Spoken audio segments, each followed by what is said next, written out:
일생 동안 당신이 반드시 읽어야 될 100권의 책 일당 100.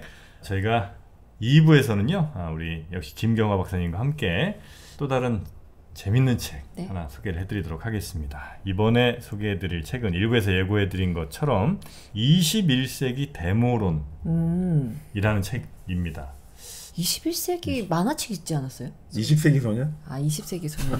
죄송합니다. 21세기 데모론. 그러니까 이전에 데모와는 또 다른 데모가 필요하다 이런 책입니까? 데모가 필요하다기보다는 데모를 좀 우리가 달리 봐야 되지 않을까? 그런 책입니다. 네. 데모를 달리 봐야 된다? 그전에 어떻게 봤는데요? 그전에는 데모라고 하면 데모 해보셨어요? 데모 제가 이제 데모의 거의 이제 마지막 세대인 것 같습니다. 한총년 세대? 그렇죠. 94학번이니까. 데모를 직접 나가시거나 하신 적도 있고요. 이렇게. 그러니까 그때 이제 그냥 해야 되는 건 줄 알고, 그래서 뭐 그때 이슈가 무슨 저 쌀 수입 뭐 이런 거 관련해서 조금 있었던 것 같습니다. 그때 데모에 대해서는 어떻게 생각하셨어요? 데모란? 아니면은 데모를 혹시 나가보신 적이 있으신지? 촛불 집회. 네네. 그런 거. 저는 그때 당시 생각엔 약간 이제 저는 늘 불만이 많잖아요. 저도 많아요. 뭔 의미가 있나. 이런 생각을 좀 어릴 때는 했었던 것 같습니다. 재미있으셨어요? 데모? 처음에 시작할 땐 재밌었어요. 처음에 시작할 때는 이제 뭔가 이렇게 막 앞에서 막 문화행사 하고 이제 거리로 나갔었거든요. 저희는 막 문화행사 같은 거 할 때 뭔가 이렇게 앞에서 율동도 이렇게 좀 맞춰서 뭐 하고 노래도 같이 부르고 노래도 하고 뭐 이러니까 뭔가 이렇게 사람을 이렇게 약간 이렇게 끓게 만드는 뭔가 좀 있잖아요. 그거로 하다가 이제 막상 나가 보니까 저희 때는 막 이렇게 막 쉐르탄 쏘고 이런 거 별로 없었거든요. 근데 이제 사람들도 별로 호응도 안 해주고 시민들이 우리만 그냥 뭐 하는 거 보고 아씨 뭐야 뭐 이제 요 정도 느낌? 근데 사실 촛불 집회는 좀 다른 느낌이었을지도 모르겠다는 생각 좀 들고요. 어떠셨어요? 촛불 집회 나가셨을 때? 그때는 분위기가 사회적인 분위기가 굉장히 뜨거웠잖아요. 그래서 함께 내가 참여하고 있다라는 거에 뭔가 뿌듯하기도 하고 뭔가 의무감 뭐 이런 게 좀 강했던 것 같기도 하고 그래요. 근데 시간이 지나고 나니까 나이가 들면서 이 감정도 약간 떨어지니까 그때를 생각하면 약간 내가 이렇게 뜨거웠나? 약간 그런 생각도 좀 들기도 하고 뭐 여러 가지 감정이 들긴 해요. 저는 사실은 제가 데모 네가 왜 데모 얘기라니 아마 그럴 것 같아요. 저희 선배님들은. 왜냐면 저는 데모에 물론 참여해 본 적은 있는데 제가 막 주된 어떤 역할을 하거나 이런 사람들 아니었고 뭐랄까 집회라면 맨 끄다리에 앉아 있다가 오늘 가자 그러면 이제 좀 끌려 나가기도 하고 그런 사람이었던 것 같습니다. 근데 한편으로 생각하면 그때 이제 데모라고 하는 게 조금 딱딱한 느낌, 좀 무서운 느낌. 제가 있을 때는 최루탄도 진짜 많고 실제로 가투 나갔다가 막 사람이 정말 저랑 동기 뭐 이런 친구들이 죽었다는 소문도 있고 그런 시대였으니까 저는 굉장히 무섭고 약간 거친 이미지가 있었던 것 같아요. 돌나르는 친구도 진짜 있었고. 그래서 어떻게 보면 데모라는 건 정치적인 행동이잖아요. 그래서 옛날에는 저희가 길에서 민주화를 이뤘어. 뭐 아니면 군사 정권을 타도했어. 어떤 정치적인 목표를 저희가 성취했다. 그리고 그것이 어떤 라고 부르는 집단 행동이었다. 이제 이렇게 보는 것이 일반적이지 않을까 싶은데 저는 사실은 이제 이 21세기 데모론이라는 책에서 이야기하고 싶었던 거는 정치적 행동으로서의 데모도 분명히 있는데 사실 데모를 한다 그러면 우리가 뭘 하냐 하면은 특히 요즘에는 촛불 집회 같은 경우는 광화문에 모여서 그다음에는 소셜 미디어로 이렇게 뭐가 있는지 확인도 막 하고 우리가 데모를 한 광경이 TV에 뉴스로 나오기도 하고 말하자면은 이제 광장이랄까 그런 어떤 물리적인 공간에서 일어나고 있는 굉장히 집합적인 퍼포먼스라고 볼 수도 있을 것 같아요. 그러니까 정치적인 의미를 전달한다는 의미에서도 데모가 있지만 미디어를 이용한다거나 아니면 미디어적인 퍼포먼스를 한다는 의미에서도 데모라는 게 굉장히 재미있는 이벤트라는 생각도 들더라고요. 그래서 이제 데모라는 것이 갖고 있는 정치적 의미도 중요하지만 우리가 지금 우리 모두가 휴대폰을 들고 있고 우리 모두가 어떤 상황에서든 미디어를 확인할 수 있는 이런 상황에서 참여하는 데모라고 하는 거는 단순하게 정치적 행동일 뿐 아니라 미디어를 갖고 뭘 조작을 하기도 하고 내 사진 찍어 올리기도 하고 다른 애들하고 춤추기도 하고 하는 퍼포먼스적인 행동으로 볼 수도 있지 않을까. 제가 이야기하고 싶었던 건 이제 데모라고 하는 것의 그런 측면을 21세기 네. 데모론이란 말로 좀 해보고 싶었던 것 같습니다. 데모는 정확히 뭡니까? 뭐를 데모라고 하는 거죠? 아주 굉장히 중요한 네. 질문이신 것 같아요. 근데 데몬스트레이션이라는 말씀 나온 거잖아요. 데모. 근데 뭔가 보여준다는 뜻이잖아요. 네. 그죠? 근데 뭘 보여주냐?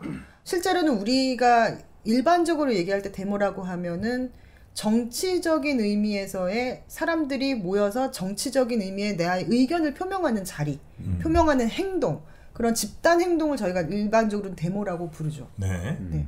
그래서 그런 면에서는 분명히 시민사회에서 일어나는 정치 행동인데 지금은 이제 그게 어떤 광장에서 일어나는 뭐 축제라든가 퍼포먼스라든가 굉장히 이전과는 다른 방식들의 데모라는 것들이 많이 나오고 있는 것 같고 혹은 이런 식으로 조금 관점을 달리해서 보니까 저희가 옛날에 생각했던 어떤 정치적인 주장을 하는 것만이 데모가 아니라 굉장히 다양한 방식의 데모라는 것이 사실 우리 주변에서 일어나고 있는 거였어요.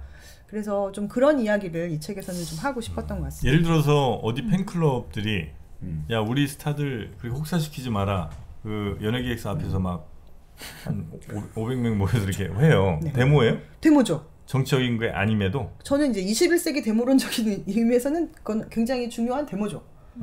어떤 면에서는 이제 자기들이 집합적으로 그런 이야기를 하자라는 걸 오거나이즈하고 그런 거를 가지고 실제로 어딘가에 가서 그들이 그거를 의지를 보이는 행동을 하잖아요. 근데 그런 면에서 데모라고 볼 수 있는 거죠. 그러면 케이팝 노래를 모여서 저 유럽 어디에서 한 200명 모여갖고 막 떼창을 하면서 같이 막 뭘 합니다. 플래시몹이요. 네. 네. 그것도 데모예요? 이 책에서는 데모를 보고 있습니다. 아 그렇습니까? 네, 네. 그러면 정의가 조금 달라지는 건 거죠? 정의를 이제 재해석한 거죠. 네.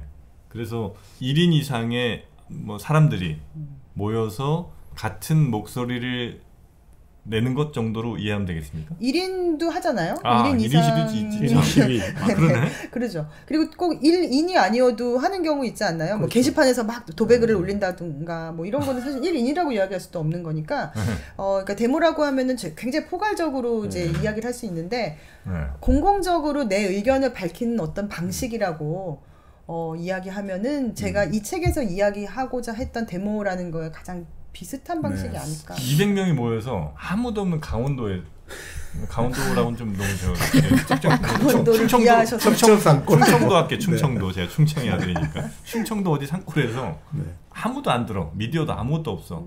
자기들끼리 200명이서 집회 뭘 했습니다. 데모 아니에요?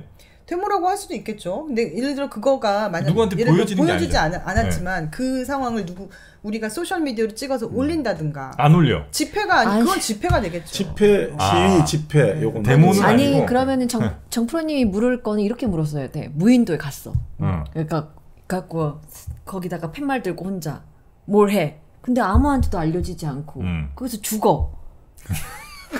죽기까지? SOS 아니야? 이렇게 물어야지. 뭐 그럴 수도 있죠. 그러면은 이건 데모예요? 저는 아닐 것 같은데요. 네. 말하자면 공적으로 내 의견을 드러내야 되죠. 네, 공적으로. 네, 공적으로. 그렇죠. 시위니까 일종의 보여줘야 된다 이거죠. 네, 그 보여주는 누군가가 거죠.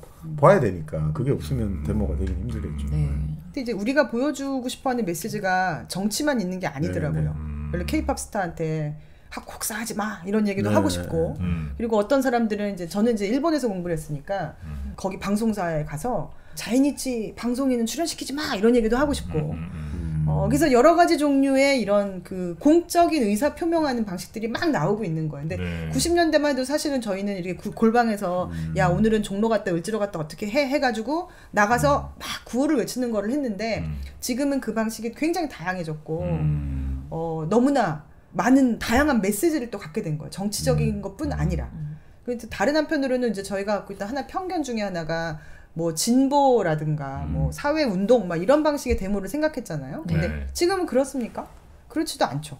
데모라고 하는 게. 그러니까 사실은 이제 데모라고 하기보다는 어떤 누군가에게 공적으로 나의 의견을 주장하는 행위라고 하는 것이 실제로는 예전과는 달리 훨씬 다양해졌고 메시지도 다양해졌고 주체도 다양해졌고 스타일도 너무 다양해졌고 그래서 저는 그런 부분에 대해서 좀 주목을 하고 네네. 싶었던 것 같습니다. 그 제가 이제 자꾸 뭐 이렇게 집요하게 여쭙는 거는 네. 그 뭐가 데모인가를 이제 제가 좀 머릿속에 좀 담아 놓으려고 예를 들어서 북한이 핵 개발하는데 우리가 막 무슨 무기를 막 쏘면서 아니면 혹은 뭐 이렇게 항공모함 이렇게 보여주면서 이건 데모 아니잖아요. 글쎄요. 무력 시위라는 얘기를 하긴 하지만 이건 그냥 저 뉴스에서 그냥 쓰는 단어인 것 같고 그러니까 그거는 자발적으로 뭔가 사람들이 모여서 하는 게 아니라 누군가의 이제 명령에 의해서 하는 거기 때문에 그러니까 그런 건 이제 데모가 아닌 것 같은 느낌이 좀 있고요. 관제 데모라는 말도 있긴 있죠. 관제 데모. 사실은 이제 이 책 제목에 데모라는 말을 쓰긴 썼는데 그런 우리가 갖고 있는 전형적인 데모에 대한 이야기만 하기보다는 사실 집단행동이나 우리가 공적으로 의견을 드러낸다거나 하는 경우에 방금 이제 정영진 씨께서 말씀하셨던 것처럼 이 시위 막 로켓 쏘고 막 이런 걸 우리가 시위라고 보잖아요. 근데 그런 것 중에서 각자 가장 극단적인 케이스가 테러 같은 걸 것 같아요. 테러? 테러리즘. 네. 테러를 하는 사람들이 왜 테러를 하겠어요? 테러를 하는 이유는 정식 전쟁으로는 도저히 안 되니까 그들에게 니네가 하는 거는 매우 뭐가 잘못됐다는 걸 이제 우리 입장에서 뭐 보여주려고 하는 것도 있을 거고 뭔가 타격을 좀 주기 위한 뭐 이런 거 아닐까요? 그렇죠. 그렇죠. 네. 근데 실제로는 뭐 2001년에 그 9.11 해서 그 큰 뉴욕에서 테러가 있었잖아요. 네. 근데 그때 그 테러 직후 사태 있을 때 사람들이 굉장히 의아하게 생각했던 게 뭐냐면 사실은 이제 세계적으로 테러의 세계라는 게 시대라는 게 굉장히 오랫동안 있었어요. 그 전에도 한동안 조금 없어진 데다가 팍 나온 게 또 2001년이었는데 테러를 하면 그러니까 일어나면 테러의 주체가 내가 했어라고 얘기를 해요. 보통의 경우. 그렇죠. 굉장히 주장을 하죠. 왜냐하면 그래야지 내가 왜 이걸 했는지를 보여줄 수가 있으니까. 미국이 나빠. 아니면은 뭐 이스라엘 너네가 큰일 났어. 팔레스타인 수장 그래서 죽였어. 이렇게 하는 거죠. 그러니까 테러라는 거는 사실 어떤 주장을 아주 극단적이고 파괴적인 방식으로 보여주는 행동인 거죠. 네. 그러니까 그것도 데모라면 데모인 거죠. 공적으로 자기 의사를 보여준다는 의미에서는. 근데 물론 그걸 저희는 데모라고는 이야기하지 않지만 뭐 데모라고 얘기하지 않지만 시위라고 얘기한다든가 근데 같은 얘기잖아요. 근데 기본적으로는 테러리즘이라고 하는 게 이 데모를 아까 얘기한 것처럼 저희가 하는 민주화 운동이나 하는 방식이 아니라 공적으로 어떤 집단적으로 의견을 드러내는 것이라고 조금 크게 광의로 이야기를 하면 테러리즘도 이런 식의 집단행동의 하나라고 볼 수 있는 거죠. 매우 폭력적이지만. 그렇죠. 네. 그렇죠. 그러니까 테러리즘하고 일반적인 폭력은 구분을 할 수밖에 없는 거죠. 왜냐하면 테러리즘은 지금 말씀대로 반드시 테러를 하고 나면 성명서를 발표한다든지 아니면 거기서 도망가고 이런 거 안 한단 말이죠. 왜냐하면 내가 도망갈 이유가 없는 거예요. 왜냐하면 내 입장을 지금 공개적으로 전 세계를 향해서 밝혀야 되니까. 일반 폭력은 그런 게 아니잖아요. 타격을 주고 안 잡혀야 되고 오히려 자기 자신의 신분이 노출 안 되고 주체가 사라져야 되는데 테러리즘은 반드시 이제 주체를 더 알리고 왜 내가 이 일을 했는가라는 걸 만방에 고여야 되니까 이건 좀 다른 거죠. 그런 면에서 테러가 극단적인 방법을 사용한 데모의 일종을 볼 수도 있겠죠. 근데 테러를 얘기하시는 이유는 뭘까요? 여기서? 굉장히 재미있는 그 역사적인 고찰이 하나 있어요. 근데 그 고찰이 뭐냐면 이게 프랑스의 역사학자 마르페브라는 사람이 한 이야기이긴 한데 프랑스 혁명에 대한 연구를 한 사람이에요. 근데 그 사람이 이제 프랑스 혁명 때 어떤 일이 일어났나, 이거 왜 일어났나 이거를 막 쫙 고찰을 막 했어요. 그래서 이 사람의 결론은 뭐냐면 프랑스 혁명은 우리가 알고 있는 민주주의의 시초라고 얘기하잖아요. 그리고 그거는 상당히 시민들이 자발적으로 데모를 해갖고 민주주의를 쟁취한 거였어요. 그러니까 데모의 시초예요, 프랑스 혁명은. 근데 또 하나의 프랑스 혁명이 시초였던 게 뭐냐면 테러리즘의 시작이라고도 이야기를 했습니다. 이 역사학자의 경우에는. 왜냐하면 이게 그 당시에 이 프랑스에 있던 이 시민들, 아직은 뭐 시민사회라고 하기엔 조금 초창기니까 프랑스 사람들이라고 얘기를 하면 그 사람들이 실제로는 가서 감옥을 부수고 사람들을 죽이고 굉장히 강력하고 폭력적인 방식으로 공동체를 파괴를 했죠. 그 당시에. 근데 사실은 우리가 그런 것들을 테러리즘이라고 지금 현재는 부르고 있죠. 그래서 실제로는 그 당시에는 의사 표명을 하기 위해서 한 거예요. 아까 얘기한 것처럼 무슨 범죄를 하겠다는 게 아니라 내가 갖고 있는 정치적인 의사, 나는 저 귀족들이 하는 거는 반대야. 못 봐주겠어. 그런 어떤 의사를 밝히기 위해서 학살을 한 거죠. 그렇죠. 그래서 그런 의미에서 보면은 폭력이 동반된 테러리즘의 시초도 역시 프랑스 혁명이라고 얘기를 합니다. 위화도 회군이 먼저 아닙니까? 몇 년이었죠? 쿠데타. 1390일 거 아니에요. 그 쿠데타 아닙니까? 이화도가 먼저 계세요. 우리가 훨씬 먼저지. 왜 그걸 프랑스한테 뺏깁니까? 그러게요. 네. 이건 아니라고 봅니다. 그래요? 이성계가 이미 먼저 했는데. 여튼 뭐 그런 데모의 시작이자 그다음에 테러의 시작이다. 그렇게 볼 수 있을 것 같아요. 그러니까 우리가 항상 그래서 데모할 때 이제 한국 사회에 부정적인 이미지가 많이 채색되었던 게, 근데 데모라는 게 일단 많은 사람이 모이면 그게 쉽지가 않잖아요. 아무리 메시지를 전달하기 위해서라지만 많은 사람이 모여가지고 제한된 공간에서 많은 사람이 모이다 보면 결국 나중에 이제 폭력적인 사태로 많이 간다. 그래서 보통 이제 데모라고 할 때 지금까지 이제 이미지는 항상 이제 폭력이랄까 과격, 위험 뭐 이런 것들하고 많이 좀 겹친 그런 느낌도 있는 것 같습니다. 촛불 집회 때 되게 달라졌던 것 같아요. 촛불 집회 때는 폭력이 없었잖아요. 근데 아마 그때 시위를 참여해 보신 분들은 아실 거예요. 다들 폭력하면 안 돼. 여기서 싸우면 안 돼. 다들 외치면서 왔다 갔다 했거든요. 근데 이게 폭력으로 번지면 어떻게 될까 조마조마했던 사람들도 있었겠지만 사실 여러 사람들이 모이면 그런 사태가 일어나기 쉽다는 것도 저희가 알고는 있죠. 역시 좀 데모랑 테러리즘이라는 게 같은 어떤 그 차원에 있다고 하면 사실 굉장히 저항이 있는 분들도 저는 있을 것 같아요. 네, 저도 그렇게 있을 것 같은데 약간 제가 이야기하고 싶은 부분은 그런 어떤 정치적인 행동이라는 것만 갖고 보지 않았으면 좋겠다라는 의미에서 그런 약간 극단적인 사례 두 개를 조금 병치해 본 거고, 사실은 이제 미디어라는 부분이 바뀌면서 우리가 갖고 있는 집단 행동이 되게 많이 바뀌고 있거든요. 그래서 좀 사실은 그 부분에 대한 거를 좀 얘기를 하고 그런 면에서 좀 새로운 데모라는 것도 이야기할 수 있지 않을까 그런 생각이 듭니다. 알겠습니다.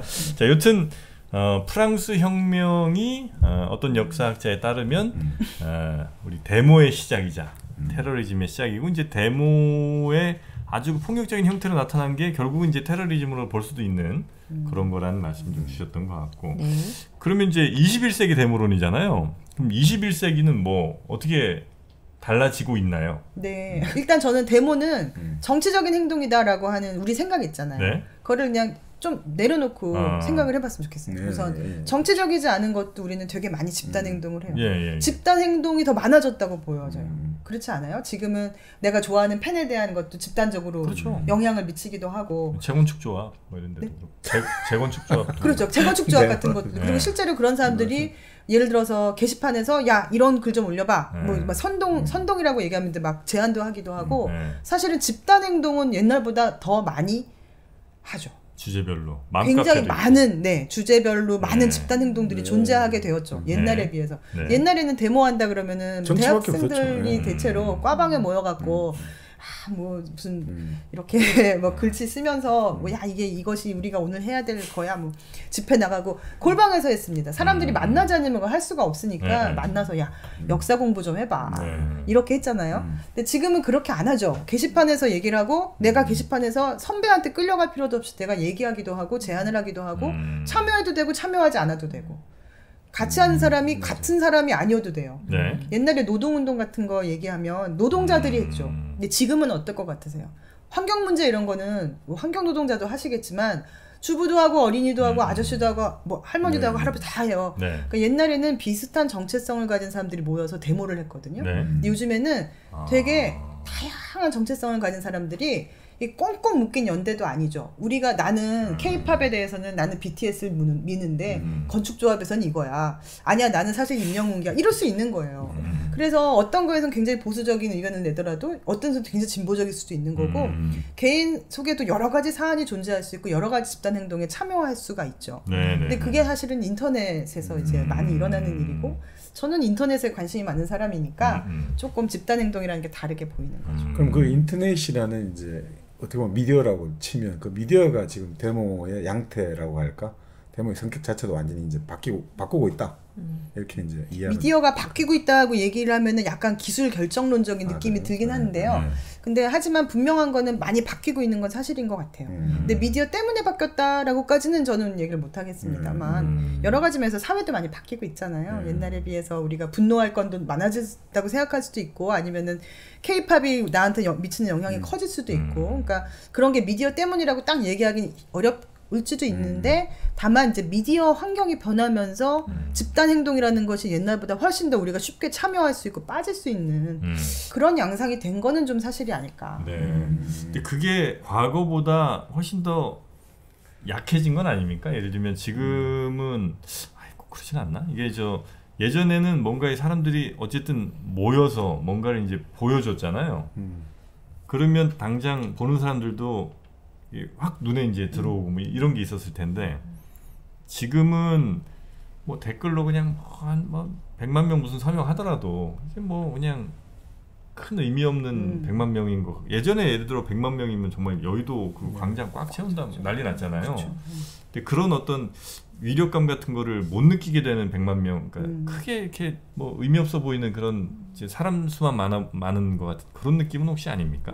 그럴 수도 있겠죠. 근데 저는 좀 그런 느낌이 들기는 해요. 옛날에 뭐 군사 정권을 타도하자라든가 뭐 민주화가 필요하다든가 하는 것처럼 우리 모두가 동의할 수 있는 그런 큰 방향성 같은 게 있는 없죠. 사회인가요? 지금 없죠. 사람들이 공감할 수 있는 거가 아닐 수도 있잖아요.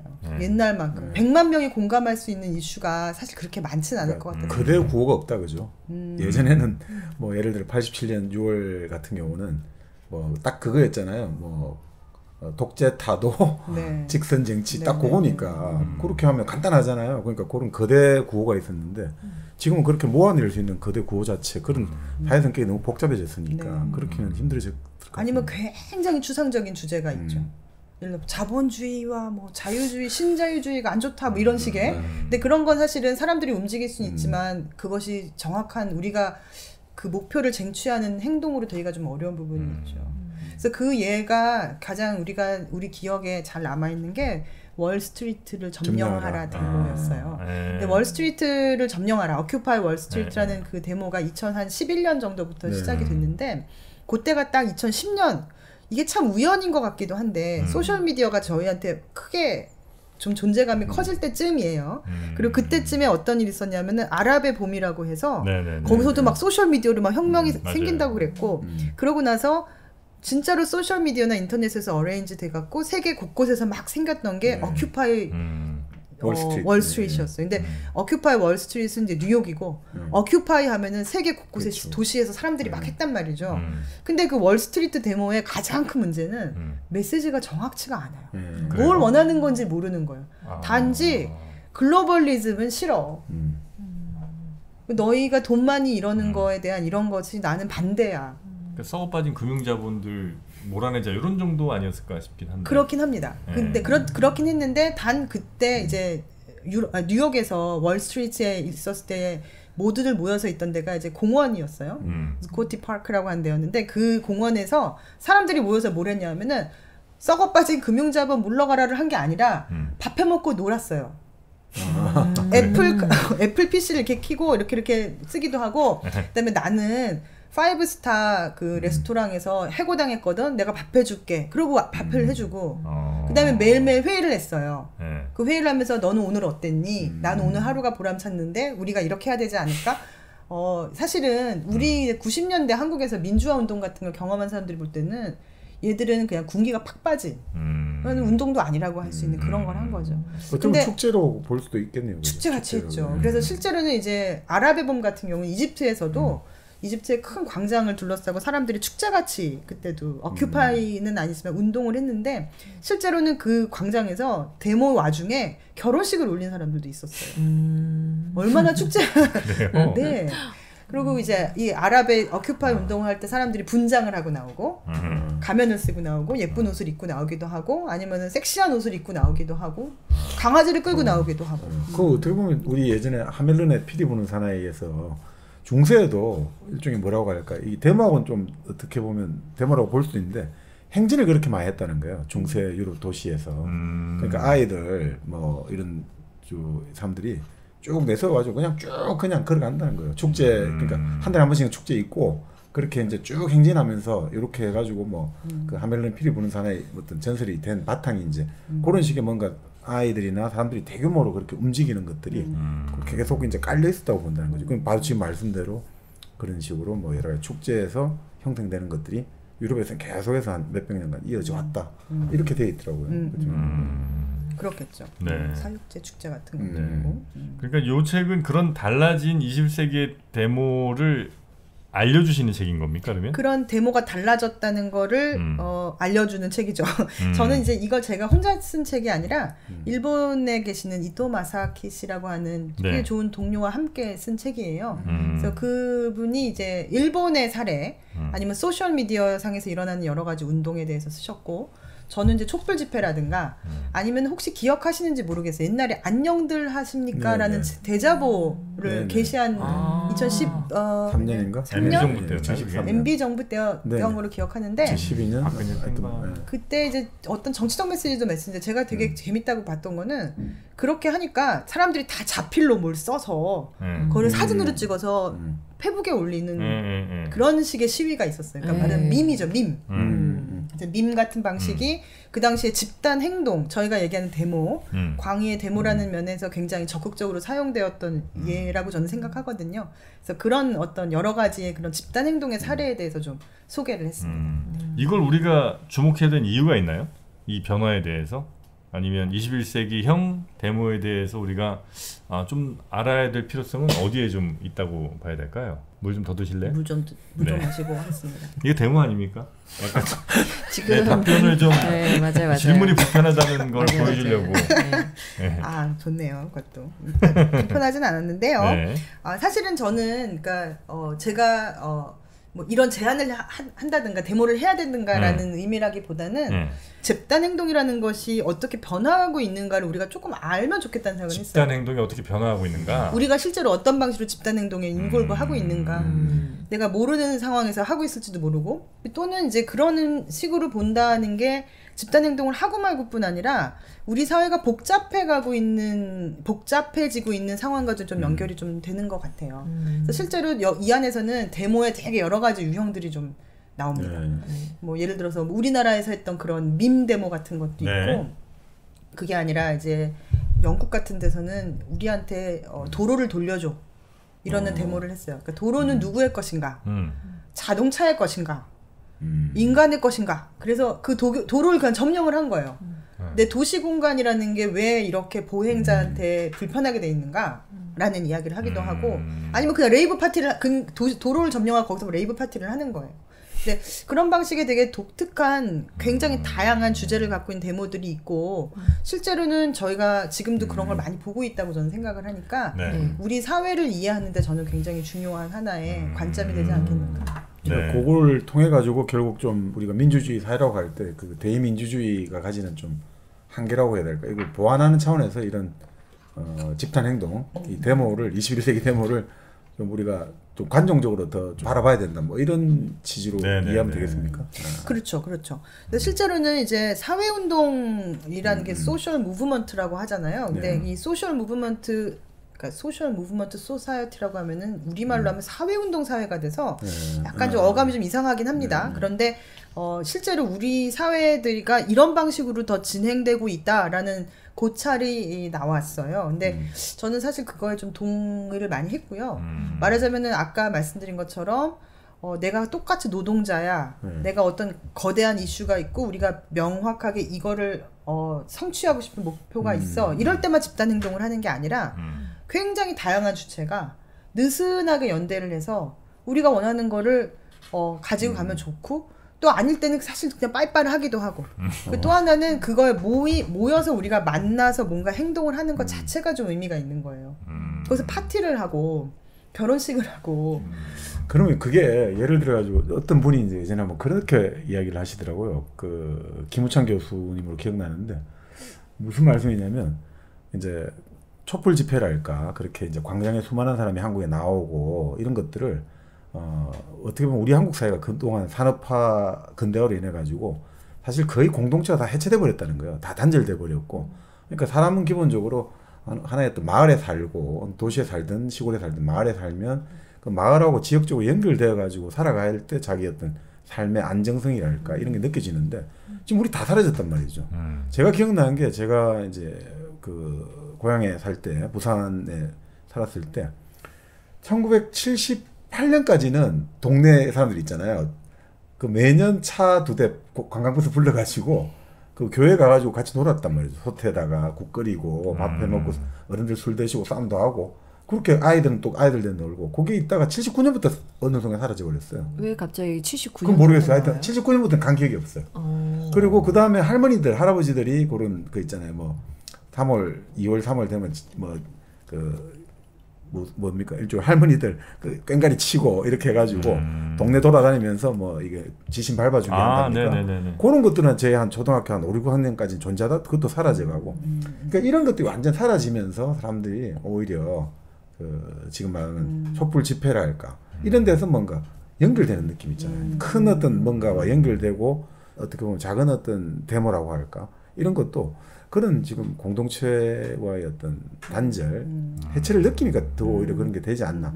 그 뭐 일본에 살다 오셨으니까 더 그거 하시겠습니다만, 그 일본 같은 경우는 뭐 지금도 그 이야기가 그 동네마다 신사를 중심으로 맞쓰리라고 합니까? 그 동네 축제들 이런 것도 있기 때문에 어느 정도 그게 있다고 하는 뭐 말씀도 하시더라고요. 그러니까 우리 같은 경우는 지금 너무나 없어진. 예, 급격하게 지금 공동체가 단절되면서. 오히려 그러니까 이 데모 같은 경우가 오히려 이런 것들이 하나의 대체적으로 나온 거 아니냐. 그래서 데모 사회가 되는 거 아닌지 이런 생각도 좀 들었어요. 근데 데모라는 게 사실은 희망이 좀 있어야 데모를 하는 것 같거든요. 뭔가 바뀔 것 같고 내가 뭔가 했을 때 뭔가 반응이 있어야지. 근데 반응도 없고 희망도 없는 사회에서는 데모를 잘 안 하게 된다니. 그래서 요즘 같은 시대는 저는 약간 나에게 그런 의지가 사라진 것이 혹시 유튜브나 뭐 이런 걸 통해서 너무 네, 그런 느낌이 들어요. 그렇네요. 지금 아까 인터넷을 통해 가지고 21세기 데모가 새롭게 어떻든 그 새로운 미디어를 가지고 지금 새롭게 전개되고 있는데 지금 말씀대로 적응하지 오히려 더 이제 더 뭐 아까 우리 그런 느낌이에요. 사이버 개토란 말도 하잖아요. 오히려 더 이제 완전히 그 폐쇄적으로 서로 딱딱 모여가지고 오히려 여론이랄까 의견의 양극화가 더 심해지는 거 아니냐. 뭐 우리 말씀하는 에코 체인버랄까 그런 것들이 더 정말 자기하고 맞는 의견, 맞는 취향 그것만 해가지고 오히려 이게 그렇게 데모를 해버리면 이게 데모의 본래 뜻이 되는 건지 이게 뭔가 사회 우리의 의견을 관찰하고 이런 게 아니라 사회가 어떻게 생각하는가 우리끼리 모여가지고 우리끼리 막 그냥 이렇게 되면 이게 또 어떤 식의 이게 커뮤니케이션이 되는 건지 좀 그게 굉장히 큰 문제 아니겠어요? 근데 인터넷에서 얘기하는 부족화한다 그래요. 부족화. 저희가 이제 작은 부족처럼 되는 거예요. 트라이벌리즘. 네, 근데 진짜로 부족 내에서만 살면 되는 거죠. 옛날에는 정말 시민사회라는 공동체가 있었다면은 지금은 굉장히 취미라든가 취향이라든가 아니면 내가 살고 있는 굉장히 좁은 지역의 부족 속에서만 만족하는 방식으로 지금 좀 분화되고 있는 것도 사실인 것 같습니다. 그래서 말씀해 주신 게 촛불 집회 같은 경우랑은 정말 지금 상황이 너무 다르잖아요. 사실은 전 세계가 왜 촛불 집회에 그렇게 놀랬겠어요. 2018년 그 시기 2017년 18년이라고 하는 이 복잡해 보이는 한국 사회에서 사람들이 다 모여서 그걸 하네. 굉장히 이상하게 보였던 부분이 있죠. 실제로는 그때도 저희가 굉장히 많은 부족하라고 할 수 있는 굉장히 다양한 주체, 다양한 이슈가 있었을 텐데 그럼에도 불구하고 저는 개인적으로 저는 깜짝 놀랐어요. 사실 그때는 일본에 있을 때라서 더 이제 한국에 대한 것들이 그렇게 보도가 되기도 해서 비행기 타고 가서 한번 참여를 해보기도 하고 그러면서 이 책도 쓰게 된 거긴 했었는데 하여튼간에 어떻게 한국에선 저런 정신이 다 있을까? 그리고 어떻게 사람들이 다 이렇게 참여를 할까? 일본은 그런 경우 없어요? 일본은 없죠. 네. 전에도 없었고 앞으로도 전엔 있었습니다. 전엔 있었어요? 네. 언제가 1960년대 70년대 정도 있었습니다. 그 세대가 그거지 않습니까? 마지막 그 좋아하시는 무라카미 하루키 마지막 무라카미 하루키 약간 그거보다 뒷세대라고 볼 수 있을 것 같은데 전공투라든가 일본 조금 더 앞이고 일본에서도 여러 그런 데모의 시대가 있었어요. 그래서 저는 일본에 있는 학생들한테도 진짜 얘기를 많이 했었는데 니들은 아마 모를 거다. 옛날에 일본이 어땠는지. 근데 일본이 진짜 어땠냐면요. 1970년대 베트남 전쟁이 났을 때 일본 시민의 이름으로 뉴욕타임즈에 일명 광고를 때렸어요.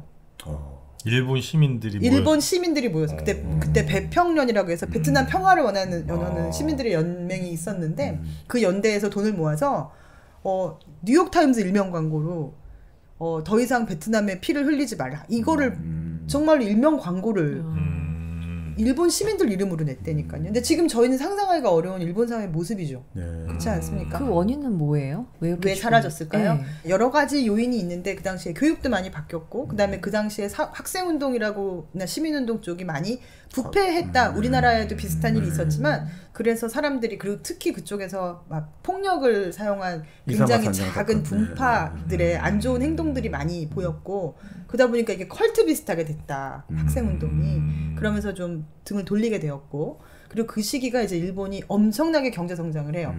사람들이 풍요로움을 이제 느끼면서 네 점점점 이제 주머니 사정이 좋아지고 그다음에 뭐 해외 여행도 가고 부동산 사는 것도 어렵지 않고 그렇게 되면서 시민운동이라는 게 점점 힘을 잃었죠. 그리고 되게 중요하게 이거는 아마 잘 많은 사람들이 얘기하지 않을 수도 있는데 1960년대 중반 정도에 일본의 교육제도가 바뀝니다. 그래서 정치적인 부분에 대해서는 교육과정에서 언급을 못하게 해요. 근데 사실은 윗세대에 있는 분들은 그걸 굉장히 분개하십니다. 우리는 그렇게 안 배웠는데 우리 아이들은 그래서 정치적인 걸 얘기하는 거를 굉장히 터부시한다. 이게 건강한 것인가. 그 일본은 사실은 이제 전쟁에서 지고 나서 그 특히 이제 일본 일교조입니까? 하여튼 일본 교원노조를 중심으로 해가지고 지금 이렇게 일본을 망하게 만든 게 가장 큰 원인 중에 하나 또 교육에 문제가 있었기 때문에 상당히 진보적인 내용, 평화 교육 위주로 처음에 오히려 많이 처음에는 했잖아요. 네. 근데 그러다가 이제 60년대 그 중반으로 네. 교육 커리큘럼이 완전히 바뀌어버렸군요. 그래서 원래는 사실 굉장히 진보적인 헌법, 네. 법률 체계를 갖고 있었어요. 일본의 경우에는 특히 이제 패전 직후에 일본의 법률 체계를 만든 주체가 미국에서 민주당 쪽이 그때 그러니까 진보적인 미국의 세력들이 와서 그 법률에 손을 댔습니다. 그렇죠. 그래서 그 사람들은 미국에서 못한 걸 여기서 하고 싶었어요. 그래서 굉장히 진보적인 방식으로 법률을 처음에 만들었죠. 그런데 이제 그게 점점 일본 내에서도 네네. 이제 좀 달라지면서 지금은 시민사회라는 부분에서는 좀 많이 힘을 잃은 거 아닌가. 그래도 일본이 그 2011년 3.11 대진제 이후로는 그 총리 관저 총리 관저입니까? 아니면 국회 그 포위하는 시위도 한번 그때 관저 데모를 많이 했어요. 네. 사실 이제 이 책에서 관저 데모에 대한 이야기를 많이 소개를 했는데요. 그 관저를 돌고 뭐 몇백만이 모이고 도시에서 하고 원전을 반대하는 데모를 많이 했죠. 근데 지금은 사실 그런 부분들이 많이 사그라진 것 같습니다. 지금은 좀 이게 좋다고 보세요? 아니면 그렇지 않다고 보세요? 아니면 그런 가치 판단은 없습니까? 21세기형으로 이렇게 바뀌는 게 저는 이제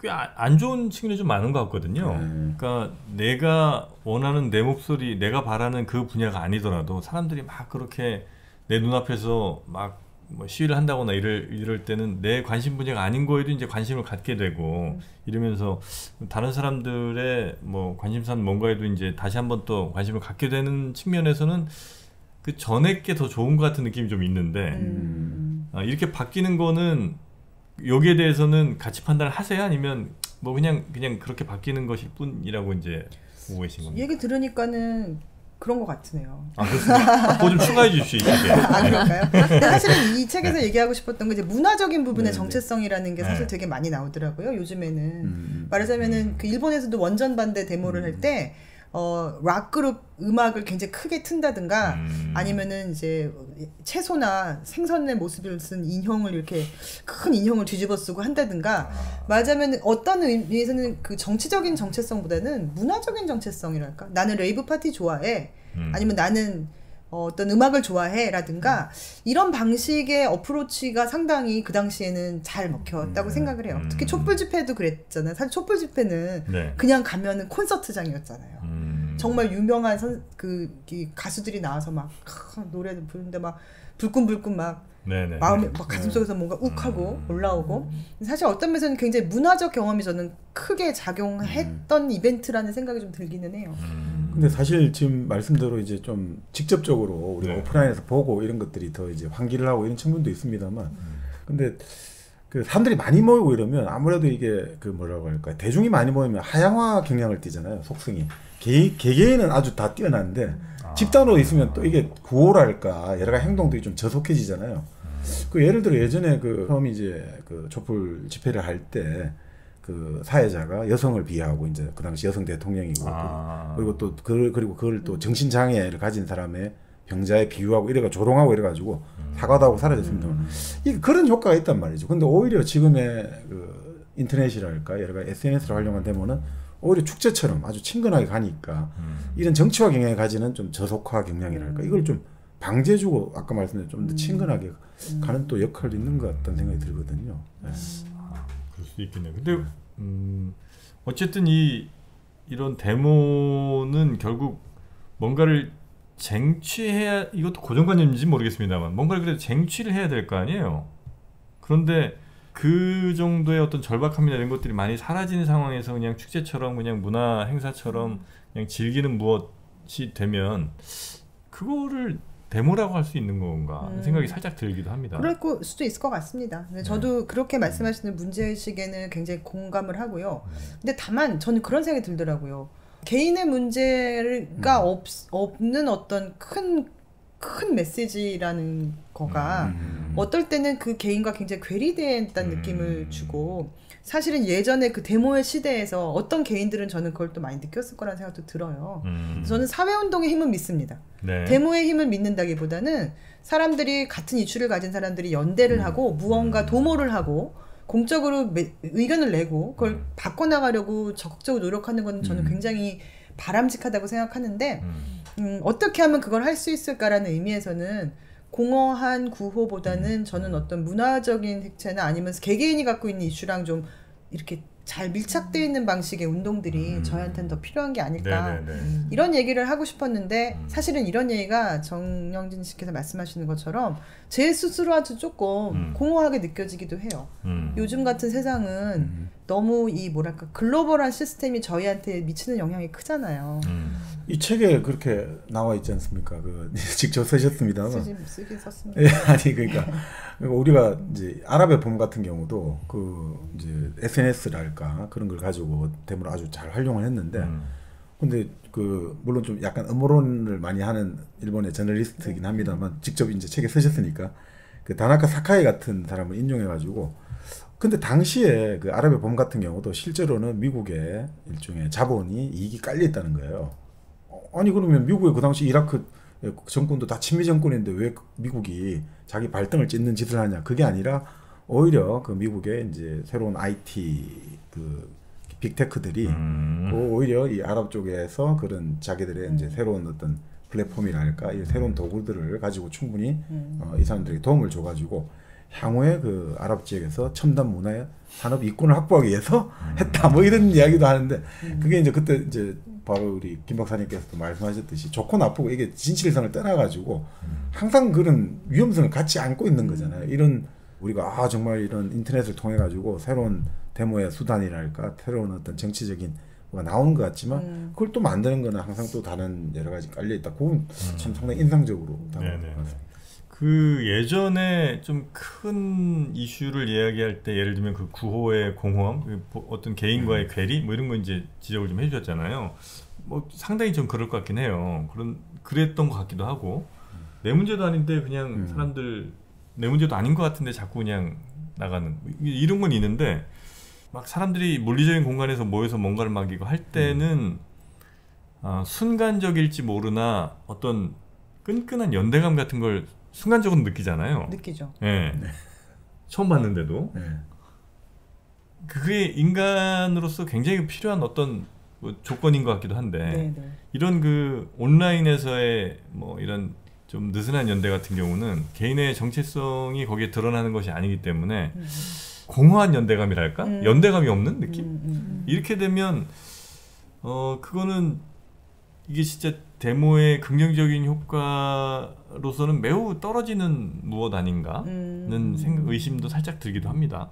저희 같은 사람은 그럴 것 같아요. 근데 사실 요즘에 젊은 사람들하고 이야기를 해보면 인터넷에서의 만남에서 굉장히 끈끈한 연대를 겪는 경우가 많습니다. 물리적으로 결국 만나지 않더라도요. 그래서 그게 사실은 소셜미디어가 갖고 있는 굉장히 우리가 보기에는 비틀린 것처럼 보이는 점이에요. 원래는 우리는 가까운 사람한테 영향을 더 받거든요. 저희 가족 그렇잖아요. 많이 만나고 그런 사람한테 의견을 들으면 혹하고 그 사람 말을 믿고 저 사람이 몇 번 찍으래? 그러면 그래? 나 찍고 그랬죠. 근데 소셜미디어는 어떠냐면 얼굴을 몰라요. 그리고 나는 만난 적도 없는데도 불구하고 연대는 어떻게 보면은 형식적으로는 굉장히 끈끈하지 않고 느슨한 연대 형식인데도 불구하고 개인한테 엄청난 영향을 미쳐요. 그게 소셜미디어의 특징 중에 하나입니다. 아니 당장 뭐 우리 유튜브 보면 알지 않습니까?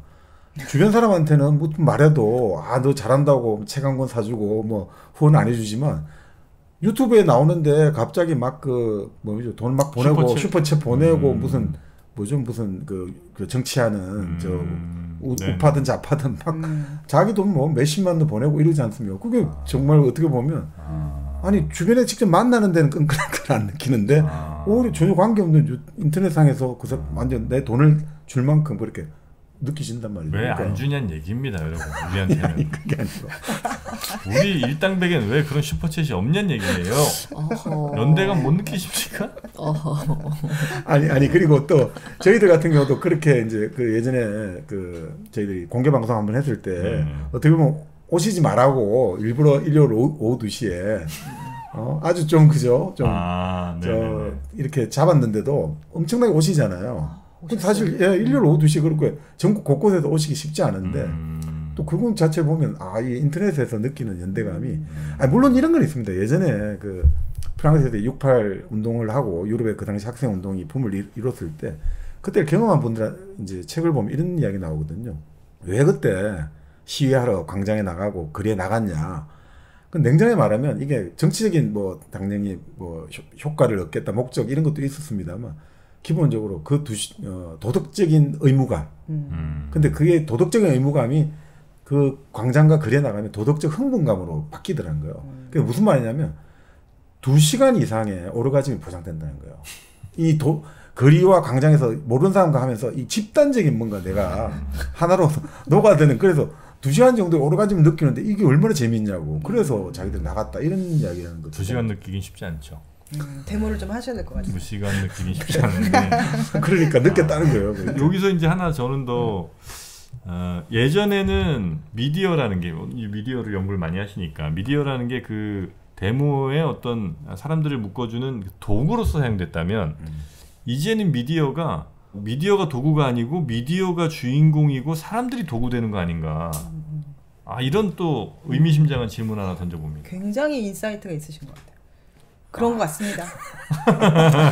그래서 사람들이 예를 들면 100만 명이 본다 혹은 뭐 100만 명이 지금 댓글 달았다 이게 이제 사실은 그 도구가 되고 미디어 자체가 이제 주인공이 되는 이런 상황 여기에 대해서 저는 인본주의자로서 굉장한 문제를 안타까움을 또 느끼고 있습니다. 저도 안타까움을 느끼는 부분이긴 합니다. 근데 진짜 그 말씀하신 부분이 되게 정확해요. 그러니까 제가 늘 얘기하는 것 중에 하나가 만약에 카톡이 친구와 이야기하고 친구 관계를 맺기 위한 도구다. 동의하세요? 뭐 도구죠. 도구인데 사실은 요즘 젊은 사람들한테도 물어보고 아니면 우리 스스로도 그렇습니다만 친구와 이야기하기 위한 도구가 카톡이 아니라 카톡이 없으면 친구를 사귈 수가 없어요 요즘은. 심지어 친구끼리 만나서 이렇게 카톡도 해요. 조리하고 있어요. 네네. 그 카톡이 목표가 된 거죠. 저희는 사실은 목적이 카톡이죠. 친구 사이라는 것을 수단으로서 카톡을 쓰는 게 아니라 카톡 자체가 친구 사이를 상징하는 굉장히 중요한 목적이 된 거죠. 사실은 그런 면에서는 미디어라는 게 굉장히 중요하고 우리한테 영향을 많이 미친다고 봐요. 네네네. 그래서 지금 말씀하신 부분 저는 굉장히 정확하다고 생각합니다. 그렇습니까? 고맙습니다. 네. 어떻게 그럼 커피 한 잔 사주시겠습니까? 그때는 바로 1kg 커피가 필요합니다. 저는 다른 커피 먹지 않거든요. 마셔보고 싶습니다. 1kg 커피. 여러분 1kg 커피에서 다양한 맛과 향 그리고 블렌딩이 되어 있는 이 커피를 즐기실 수가 있고요. 또 시원하게 즐기시는 뭐 콜드브루도 있고요. 또 따뜻하게 티백으로 이렇게 또 즐기실 수도 있으니까 1kg 커피, 특히 캡슐 커피도 또 나오지 않겠습니까? 네. 그래서 여러분이 어떤 형태로 드셔도 좋은 커피가 도구가 아닌 커피가 목적이 되는 세상에 저는 살고 싶습니다. 네. 1kg 커피 안 드시는 분들한테는 저희 데모해야 됩니다. 그러니까 인간은 커피를 마시기 위한 도구일 뿐이에요. 커본주의자로서 여러분도 인본주의라면서요. 커본주의. 진짜 많이 커봤거든요. 여러분도 1kg 커피랑 함께 늘 따뜻한 인간의 향기를 나누시기 바라겠습니다. 빌드업을 위한 토크였는데 제가 진지하게 대답해요. 이 방송이 목적이 아니에요. 광고가 목적입니다. 광고가. 네, 맞습니다. 그래서 이제 21세기의 데모는 그렇게 점점 분화되고 그러면 이제 앞으로 어떻게 될 건가 잠깐 좀 말씀 들어보면 좋을 것 같은데 지금도 이미 이제 꽤 많이 분화가 됐고 탈중앙화되고 누군가가 막 시켜서 하는 게 아니라 그냥 그 맞는 사람들끼리 알아서 모여갖고 이제 자기들의 형태로 자기들의 선호하는 썸띵으로 이제 가는 거 있는 거잖아요. 이게 더 많이 분화가 됩니까? 아니면 이제 분화도 이제 할 만큼 많이 한 것 같고 이제 다시 그런 데에서 느낀 어떤 그 상실감 같은 거를 어떤 그 중앙화된 누군가가 나타나서 좀 이렇게 모여가는 형태로 반작용이 좀 나올 가능성이 좀 높습니까? 저는 약간 그게 기로가 아닐까 하는 생각이 정말 들어요. 네. 근데 이게 굉장히 큰 어떤 시스템의 영향력은 점점 크게 느껴지는 부분이 저는 있습니다. 그러니까 이렇게 살면서 국가라는 것이 나한테 존재감이 컸던 경우가 뭐 우리나라는 늘 있었던 것 같습니다만 다른 나라에서도 여전히 그래요. 그러니까 원래는 굉장히 국가라는 거랑 무관하게 살아갈 수 있었던 시스템도 있었다고 봅니다. 우리나라 같은 경우는 좀 국가주의가 강했지만 전 세계적으로 볼 때 이런 시스템이 개개인한테 주는 존재감이나 영향력이 저는 굉장히 커지고 있고 네. 이동성이라든가 코로나를 겪으면서도 많이 느꼈지만 그러면서 그런 게 굉장히 커지고 있는 게 한편이고 또 한편으로는 아주 그 분화되고 개별화되고 파편화되고 혹은 이제 나 하나 안에서도 여러 가지 분파가 존재하는 것처럼 많은 부족들이 지금 막 유동적으로 움직이고 있는 상황이 되고 있으니까 이것이 어떤 방식으로 갈 건가라는 거 지금 질문해 주신 부분이 이 소셜미디어나 인터넷을 연구한 사람들한테 가장 알 수 없고 가장 중요한 질문으로 되어 있어요. 네. 근데 이제 우리가 이야기할 수 있는 부분 중에 하나는 그럼에도 불구하고 이제 이런 움직임 속에서 우리가 어떤 거를 찾아나갈 건가 뭘 해야 될까? 라는 이야기는 좀 많이 해야 되지 않을까 하는 생각이 들어요. 뭐 여러 가지 의미에서 우리가 네네. 수단이 아니라 목적화가 돼버린 미디어 환경을 갖고 있고 그렇다면 여기서 우리가 이 미디어를 어떻게 대하는 게 좋을까?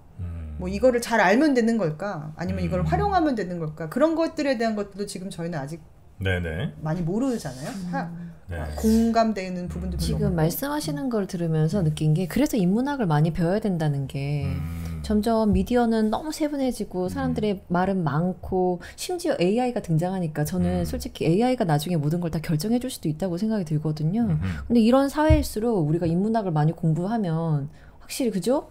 좋죠? 그러니까 일당백이 있죠. 그쵸. 일당백이 있죠. 다만 이제 그런 제가 이제 질문 드린 것 중에 하나는 또 이런 빌드업이 있었습니다. 어떤 거죠? 많이 이제 탈중앙화된 것처럼 우리 이제 느끼고 있잖아요. 네. 그러나 결국은 이게 또 다른 중앙화로 지금 가고 있다. 예를 들면 지금은 이제 뭐 국가라는 뭐 일종의 뭐 테두리 같은 게 있었습니다만 네. 이제는 기업들, 글로벌 이제 빅테크들이 이제 아마 그 센터가 될 텐데 네네. 형식이 혹은 미디어가 메시지를 결정한다 이제.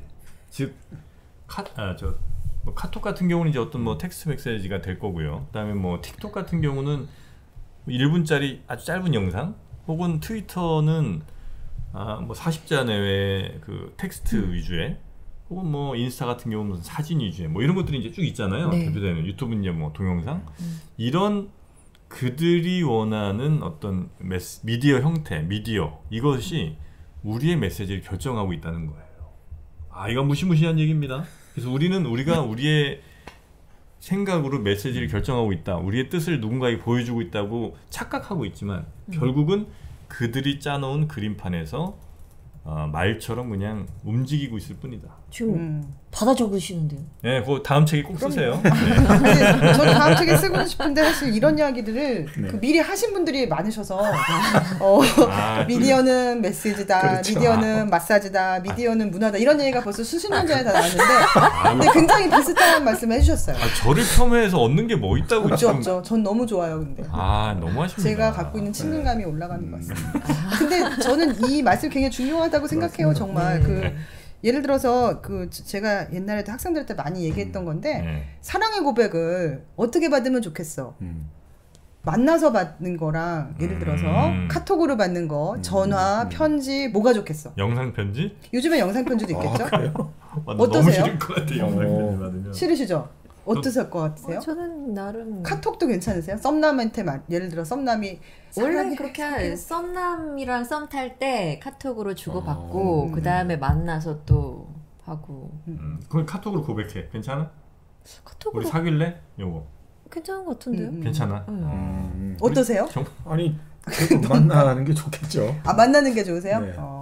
대면으로. 대면으로. 근데 요즘 그럴 수 있는 것 같습니다. 왜냐하면 대면으로 할 때 그 압력이라고 할까 긴장감을 부담감. 이게 참 그쵸 부담을 견디기가 힘드니까 오히려 이렇게 할 때는 그렇겠네요. 상대적으로 확 그 다운될 수 있겠군요. 네. 예. 어떠신데요?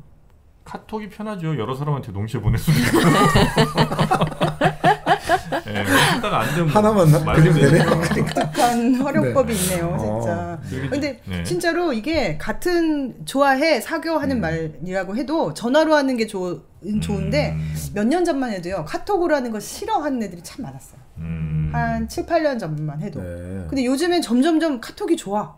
근데 저는 이제 일본에서 물어봤으니까 그때는 라인이었는데 네. 처음에 라인으로 하는 거 전 딱질색이라 했는데 너무 많았어요. 근데 점점점 라인이 편하지. 라인이 좋겠어. 바뀌더라고요. 근데 분명한 거는 저희가 전화기로 이제 사귈래 하는 거랑 카톡으로 사귈래 하는 거랑 아니면은 영상 편지로 할래 하는 거랑 담아야 되는 내용이 다를 거라고 생각해요. 네.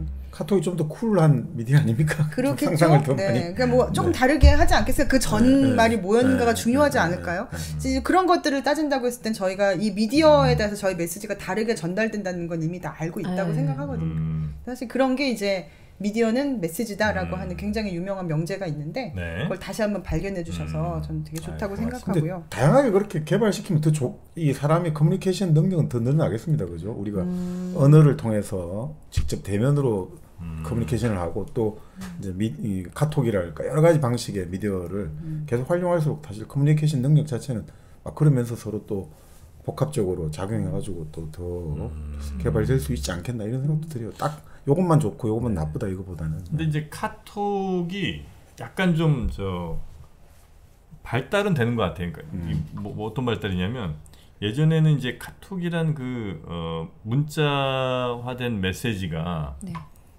이제 정말 그냥 정보 전달만 이제 했었잖아요. 감정 전달은 사실 꽤 어려웠잖아요. 뭐 잘하면 이제 이모티콘 같은 게 뭐 있긴 있습니다만.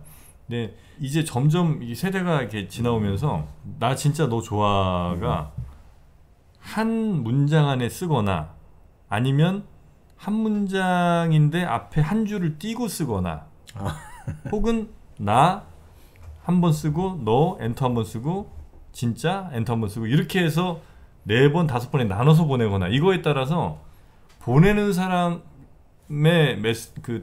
의미와 받는 사람의 의미가 꽤 이제 많이 서로 약속이 좀 되고 있는 것 같아요. 그래서 예전에는 보내는 사람이 설령 그 의미로 나, 너, 좋아, 진짜 뭐 이걸 이제 따로따로 보낸다 하더라도 받는 사람이 그걸 이제 정확하게 이해할 수 없었거든요. 네. 근데 점점 이제 이게 익숙해지면서 거기로 그 단어를 얼마나 띄우느냐, 혹은 저 마침표를 몇 개 찍느냐, 뭐 등등에 따라서도 그렇죠. 점점점이 몇 개 있느냐, 물결이 들어가느냐, 들어가지 않느냐. 이게 점점 이게 많이 쓰면서 그 세대가 좀 진화되면서 점점 이제 그게 서로 간에 결국 이제 커뮤니케이션이라는 게 서로 간의 약속 같은 거잖아요. 그러니까 그 약속들이 점점 잘 형성되는 것 같기는 해요. 진짜 그 말씀하니까 갑자기 드는 생각이 네. 사실 우리가 커뮤니케이션 할 때 무조건 다 안다 이거는 1대1의 관계는 그게 중요한 게 아니잖아요. 다 알아버리면 그다음 그 관계 끝이죠. 남녀 관계에서 서로 다 아는데 더 이상 뭐가 발전이 있겠습니까? 근데 오히려 지금 카톡에 그런지 말씀하신 방식을 통해서 계속해서 그걸 알아가는 과정에 처음 모를 때 이걸 어떤 식으로 하고 서로 간에 코드화된 어떤 커뮤니케이션 방식을 택한다. 그럴 때 둘만의 어떤 이게 관계들이 계속 만들어지는 거니까 오히려 그 미디어 도구를 가지고도 충분히 또 사적으로 정서적으로 또 다른 활용을 할 수 있겠군요. 단순하게. 그렇죠. 옛날에 삐삐를 혹시 쓰셨으면 삐삐로 음성 사서함을 남기는 거를 애인들끼리 굉장히 다양한 방식으로 사용하고 그랬다고 하더라고요. 음악을 녹음하기도 하고 음악을 들려주기도 하고 목소리를 들려준다고 할 때 사실은 이제 그런 어떤 미디어라는 게 있으면 저희가 거기서 내가 갖고 있는 감정과 내가 갖고 있는 메시지를 더 잘 전달할 방법은 뭐지? 이런 걸 계속 찾아보는 거예요. 그래서 번호로 했었잖아요. 빨리. 그죠? 빨리빨리도 있었죠. 486. 네네네. 그다음에 저 3535. 천사. 1004. 아 맞아. 3535는 어르신들 많이 하셨고. 35는 우리 많이 듣지 못했습니다. 젊은 세대들은 38317. 38317? 그 38317이 이제 그 디지트 코드로 이렇게 그러니까 숫자로 보면 이 뒤집어서 보면 알파벳 L, I, E, B인가 뭐 그래요. 그게 이제 뭐 독일어로 무슨 사랑인가 뭐 이런 걸 거예요. 그래서 좀 리베. 예, 리베가 돼갖고 약간 좀 저 센스 없는 애들은 뭐 3535도 쓰고 뭐 그랬지만 조금 그래도 이제 이 삐삐를 좀 쓸 줄 아는 애들은 38317이라든가 뭐 이런 걸로 이제 좀 그거 쓰셨어요? 38317? 저희 때는 38317이었죠. 예. 그거 이제 그 타키온이라는 삐삐가 있었는데. 그 이제 어르신들은 또 이제 모토로라 옛날 거, 그 허리 차시는 거 하시다가 이제 우리는 이제 목에도 걸고 뭐 이랬거든요. 그런 게 딱 보면 이제 센스 있구나. 굉장히 이건 좀 정말 다른 얘기긴 한데 삐삐와 거의 비슷한 문화가 있었던 데가 전 세계에서 거의 일본하고 한국밖에 없어요. 삐삐 갖고 예를 들어 38317 이렇게 문자로 이제 넣는 거 있잖아요. 숫자로 그게 일본에도 있었어요. 아니 근데 그게 우리와 일본만 있었다고요? 거의? 다른 데는 없어요. 미국에는 비퍼 문화에 그런 게 없고요. 뭐 있어도 굉장히 간단한 게 있을 수 있죠. 근데 우리나라에서는 우리가 이걸 꽤 많은 방식으로 전개를 시켰잖아요. 근데 일본에는 책이 있었거든요. 신주쿠 3번 출구 만나 빨리 와 뭐 이런 게 다 있었어요. 제가 지금 기억을 못 합니다만. 그 이제 숫자로? 네, 숫자로. 그러다가 이제 일본에서는 휴대폰 문화가 문자 베이스로 더 발전을 했고 우리나라 삐삐는 음성으로 간 거예요. 사실 좀 재미있는 부분이 있는데 저도 왜 그런지 잘 모르겠습니다. 제가 그 부분은 조금 옛날에 연구를 했었는데 굉장히 재미있는 흥미로운 지점이죠. 그 약간 그거랑 같은 얘기인가 싶기도 한 게 왜 우리 보면 우리 이제 눈웃음 뭐 이렇게 이거 있잖아요. 이거 포함해서 정말 그걸로 표현할 수 있는 게 너무나 많잖아요. 그래서 뭐 사람 달려가는 거, 뭐 고양이도 그리고 뭐 별거 다 했단 말이죠. 그리고 이제 OTL 뭐 이런 것도 있고. 근데 그게 미국 애들 쓰는 거 보면 미국 애들은 그냥 뭐 세미콜론인지 콜론인지 또 점점 2개 찍고 옆에 그 괄호로 이렇게 갖고 웃는 얼굴 옆으로 누인 거 이거 말고 쓰는 게 거의 없더라고요. D를 쓰기도 하죠. 입을 활짝 벌리고. 그거 쓰기 정말 불편하거든요. 아니면 LOL 뭐 이거. 얘네는 참 상상력이 부족한가 생각을 좀 살짝 했었는데 진짜 우리나라랑 일본이 그쪽이 좀 많이 발달한 거예요. 문자를 가지고 말을 나누는 거는 다른 나라는 저는 본 적이 없고요. 가장 비슷하게 한 게 홍콩이나 대만 쪽에서 음성 사서함이 있는데 문자로 한 건 거의 한국인. 아니 제가 예전에 그 홍콩 영화 보니까 그렇게 하더라고요. 그러니까 이 남녀 주인공이 지금 이제 뭘 문자를 남자가 보내야 돼요. 아주 지금 막 위기에 빠져가지고. 근데 삐삐거든요. 그럼 이거 어떻게 해야 되냐니까 그 여자가 가지고 있는 게 삐삐밖에 없단 말이죠. 그러니까 남자가 전화를 걸어요. 전화를 걸면 그 교환원이 그걸 이제 말을 듣고 그 말을 문자로 이제 삐삐로 보내주더라고요. 그땐 거기는 그런 서비스를 하더라고요. 그러니까 음성 사서함이 아니고 그게 아니라 교환원이 해가 문자로 보내주더라고요. 영화에서 본 것 같긴 하네요. 네. 그게 바로 구술 문화와 문자 문화의 차이라고 저는 이제 보고 있습니다. 그래서 이른바 이스라엘 도서관에 가보면요 굉장히 시끄러운 걸 볼 수가 있죠. 거기는 가만히 앉아 책 읽는 곳이 도서관이 아닙니다. 계속 떠들고 있단 말이죠. 그래서 이제 그들의 역사와 이야기를 계속 다음 세대들에게 말로서 전달하는 그 구술 문화가 있는 거예요. 우리 동양 같은 경우는 이제 조선왕조 실록처럼 종이가 다 기록해서 남기는 그 문자 문화의 차이, 이것이 바로 그런 동서양의 삐삐 차이까지 만들어냈다. 정프로 그렇게 보고 있습니다. 뭐 다음 책에 쓰실래요? 그건 안 쓰고 싶은데. 근데 사실은 원래 이게 굉장히 저는 인사이트는 있는 말씀인데 착지점이 조금 이상하다고 생각하는데요. 왜 나를? 인사이트가 좋아서 하는 인사이트가 있는 말씀이신 것 같아요. 책을 읽는 게 원래는 음성을 묵독이라는 게 나온 게 굉장히 최근의 일이고, 왜냐면 사람들이 글을 읽을 줄 몰랐기 때문에 원래 책이라는 거는 누군가가 누군가에게 읽어주는 물건이었죠. 그래서 귀를 듣는 게 책이었죠. 중세시대 책이라는 대학에서는 책을 읽어주는 게 강의였어요. 그렇죠. 그게 강의죠. 그게 강의. 근데 지금 똑같습니다, 그죠? 예전에 TV나 이런 거는 동네 사람들이 다 와서 보는 그쵸. 미디어였다가 지금 전부 다 자기 손으로 다 본단 말이죠. 그런 식으로 계속해서 좀 비용이 떨어지고 편리해지고 더 그러니까 뭐든지 보면 이런 것 같아요. 그죠? 압축돼 가는 것 같아요. 그리고 인간이 발전하는 것도 수학에서 십진법 나오고 압축 기술을 되면서 우리가 어마어마하게 편해졌잖아요. 우리가 10에 50성 이런 거 쓰려면 0을 50개를 붙이려면 얼마나 이걸 근데 간단하게 12에다가 50개 딱 써버리면 이게 되잖아요. 그러니까 압축하는 게 지금 뭐 모든 것들 문자도 그렇고 결국 인류 발전에는 이런 미디어나 이런 것들이 손안에 들어오고 더 간단하게 그 단순하게 자꾸 하는 것이 결국 계속한 또 발전 사고 좀 비슷하게 연결되는 것 같습니다. 자, 하여튼 21세기에 미디어나 혹은 뭐 디바이스의 변화가 어마어마하게 우리의 데모 문화까지도 바꾸고 있는, 혹은 사람들이 글로 이제 바뀌는데 그에 맞는 미디어나 뭐 이렇게 디바이스가 발명된 걸 수도 있긴 하겠네요, 그죠? 여러 가지 관점에서 볼 수 있을 것 같습니다. 그런 내용들을 담아 주신 21세기 데모론, 이 책을 좀 소개를 해드렸는데 이 책과 관련해서 이 얘기는 내가 꼭 했어야 되는데 깜빡했다 뭐 이런 거 혹시 있을까요? 거의 다 뭐 정프로가 다 말씀을 잘 해주신 것 같습니다. 하나 있죠. 1부에서는 책이 비쌌잖아요. 얘는 좀 더 저렴. 합리적 가격. 합리적인 가격. 합리적 가격. 21세기 데모로는 훨씬 합리적 가격에 만나실 수가 있다. 알겠습니다. 자, 우리는 어떤 식으로 데모하고 있는지, 내가 하고 있는 게 데모인지 몰랐던 분들도 아마 굉장히 많으실 텐데, 데모의 의미 그리고 그런 다양한 변화들 확인하실 수 있는 책이 21세기 데모론이 아닌가 싶고요. 우리 김경화 박사님과 함께 오늘 2시간 같이 말씀을 좀 나눴는데, 말씀 너무 잘하시네요. 사람들이 다 서울대 한 이유가 있나 봐요. 그런가 봐요. 안 되겠습니다, 우리는. 근데 정프로님도 오늘 컨디션 괜찮았어요. 괜찮았어요. 어떻게 인류학과 야간이라도 좀 인사이트가 대단하신 것 같습니다. 그렇습니까? 네. 인사이트 학과 이런 거 없나? 인류학과 말고 하나 만드시죠. 입학하겠습니다. 네. 자, 오늘 함께 해주신 우리 김경화 박사님 고생 많으셨고요. 네, 그리고 저희는 다음 시간에 또 재밌는 책 여러분께 소개해 드리도록 하겠습니다. 그리고 다음 주와 아마 그 다음 주 한 2-3주 정도는 우리 정박님께서 아주 의미 있는 시간을 또 만들어 주실 예정이시죠? 네. 우리 정프로님은 저는 이제 잠깐 요양을 좀 하고 오도록 하겠고요. 우리 정박님께서 여러분께 어떤 주제로 좀 말씀 나누는지 살짝만 좀.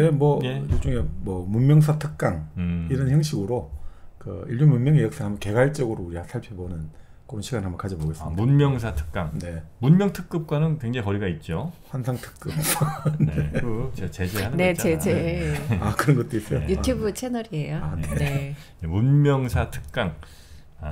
우리 인류의 문명이 어떻게 오늘날까지 오게 됐는지 아마 그런 내용들을 흥미롭게 전해주실 거라는 생각을 기대를 또 해봅니다. 자, 그럼 저희는 다음 시간에 다시 찾아뵙도록 하겠습니다. 함께해 주신 여러분 고맙습니다.